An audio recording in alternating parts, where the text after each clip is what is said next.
हुआ? लड़का तो अच्छा है। बात लड़के की नहीं, तुम इन लोगों को नहीं समझती सलमा।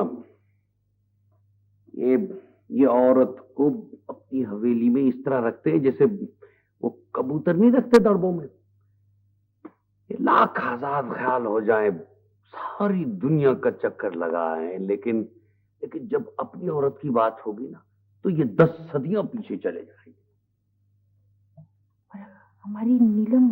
इसीलिए तो कहता हूं कि बात शुरू होने से पहले ही खत्म हो जाए। वैसे भी मैंने सरदार साहब से पार्टनरशिप खत्म करने का फैसला कर लिया। कराची की एक पार्टी है, उससे बात तय हो गई तो हम उन्हें खुदा हाफिज कह देंगे। हाँ, ये तो मुझे आपकी समझ नहीं आती।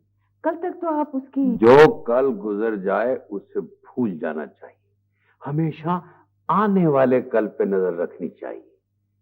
जाने मन, वक्त पीछे को नहीं आगे को चलता है, क्लॉकवाइज।